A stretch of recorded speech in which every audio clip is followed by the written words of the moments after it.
ಮಹಾಲಕ್ಷ್ಮಿ. ಇಂದು ನಾನು ಇತಿಹಾಸಕಾರರು ರಚಿಸಿದ ಗ್ರಂಥಗಳ ಬಗ್ಗೆ ಹೇಳುತ್ತೇನೆ. ಕಲ್ಲಣ್ಣನ ರಾಜತರಂಗಿಣಿ, ಕೌಟಿಲ್ಯನ ಅರ್ಥಶಾಸ್ತ್ರ, ಮೇಘಸ್ತನಿಸನ ಇಂಡಿಕಾ, ಹುಯೆನ್ಸಾಂಗ್ನ ಸಿಯೂಕಿ, ಫಾಯಿಯಾನನ ಗೋಕುಕಿ, ಚಾಂದ್ ಬರ್ರೆಯ ಪೃಥ್ವಿರಾಜ್ ರಾಸೋ, ಬಾಣಭಟ್ಟನ ಹರ್ಷಚರಿತ, ಅಶ್ವಘೋಷನ ಬುದ್ಧಚರಿತ, ಕನಕದಾಸನ ಮೋಹನ ತರಂಗಿಣಿ, ರಾಮಧಾನ ಚರಿತೆ, ನಳಚರಿತೆ, ಕ್ಷೂದ್ರಕನ ಮೃಚ್ಛಕಟಿಕ, ಕಾಳಿದಾಸನ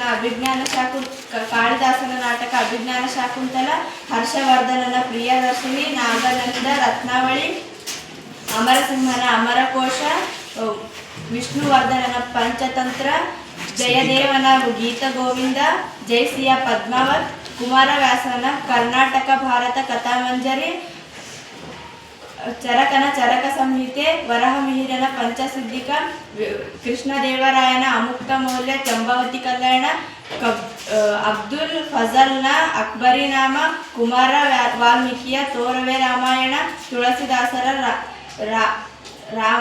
ರಾಮಚರಿತಮಾನಸ, ಸಂಚಿ ಹೊನ್ನಮ್ಮಳ ಹದಿಬದೆಯದ ಧರ್ಮ. ಧನ್ಯವಾದಗಳು.